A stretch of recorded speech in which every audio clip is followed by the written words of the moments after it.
मित्रांनो, आजकाल आपल्यापैकी प्रत्येक जण तासनतास ब्लूटूथ इयरबड्स किंवा हेडफोन्स वापरतो. कधी कॉल्ससाठी, कधी म्युझिकसाठी किंवा व्हिडिओ पाहण्यासाठी. पण एक प्रश्न जो अनेकांच्या मनात येतो, या इयरबड्समधून निघणारी रेडिएशन आपल्या मेंदूला किंवा कानांना नुकसान पोहोचवते का? काही लोक म्हणतात की ब्लूटूथ डिव्हाइसेस मेंदूच्या अगदी जवळ असतात, त्यामुळे ते धोकादायक असू शकतात. म्हणून आजच्या व्हिडिओमध्ये आपण या प्रश्नामागची खरी सायन्स सोप्या भाषेत समजून घेणार आहोत. सर्वात आधी हे समजून घेणं गरजेचं आहे की रेडिएशन दोन प्रकारची असते.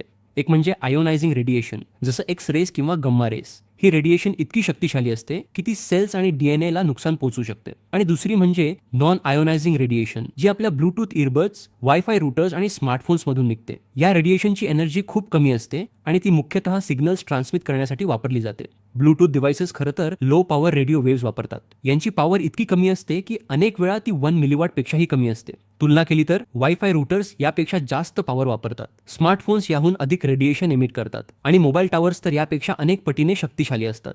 म्हणून सायंटिफिक दृष्टिकोनातून पाहिलं तर ब्लूटूथ इयरबड्सची रेडिएशन लेवल खूपच कमी कॅटेगरीमध्ये येते. एक छोटीशी गोष्ट, आपला चॅनल एका खास मिशनवर काम करत आहे. आपण भारतातील 22 ऑफिशियल लँग्वेजेसमध्ये नॉलेज व्हिडिओज बनवण्याचा प्रयत्न करत आहोत, जेणेकरून प्रत्येकाला आपल्या भाषेत माहिती समजू शकेल. जर तुम्हाला हा मिशन सपोर्ट करायचा असेल तर चॅनलला नक्की सबस्क्राईब करा. आता बोलूया एका महत्त्वाच्या टर्म बद्दल, SAR व्हॅल्यू म्हणजे specific absorption rate. SAR value सांगते की आपलं शरीर किती रेडिओ फ्रिक्वेन्सी एनर्जी ॲब्झॉर्ब करत आहे. इंटरनॅशनल सेफ्टी स्टँडर्ड्सनुसार प्रत्येक इलेक्ट्रॉनिक डिव्हाइसला एका सुरक्षित मर्यादेत राहणं आवश्यक असतं. ब्लूटूथ इयरबड्सची SAR व्हॅल्यू साधारणतः स्मार्टफोन्सपेक्षा खूप कमी असते. खरं तर जर तुम्ही फोन थेट कानाला लावून बोललात तर रेडिएशन एक्सपोजर जास्त होतं, पण जर तुम्ही इयरबड्स किंवा हँड्स फ्री वापरलात तर एक्सपोजर अजून कमी होतं. पण याचा अर्थ असा नाही की इयरबड्स पूर्णपणे हार्मलेस आहेत. खरी समस्या रेडिएशन नाही आहे. खरी समस्या आहे हाय व्हॉल्यूम आणि लॉंग ड्युरेशन. जेव्हा आपण खूप मोठ्या आवाजात म्युझिक ऐकतो तेव्हा आपल्या कानात लहान सेन्सरी सेल्स असतात, ज्यांना हेअर सेल्स म्हणतात. हे सेल्स साऊंड व्हायब्रेशन्सला सिग्नल्समध्ये कन्व्हर्ट करतात.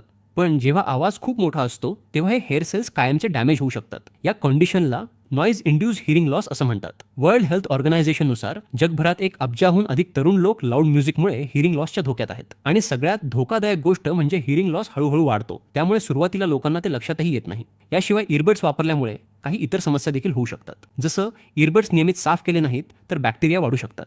इयर कॅनलमध्ये मॉइश्चर आणि हीट वाढू शकते आणि दीर्घकाळ कान बंद राहिल्यामुळे इन्फेक्शनचा धोका वाढू शकतो. काही लोक अजून एक गोष्ट अनुभवतात. दीर्घकाळ इयरबड्स वापरल्यानंतर इयर फटिग म्हणजे कानात थकवा किंवा हलकी वेदना जाणवते.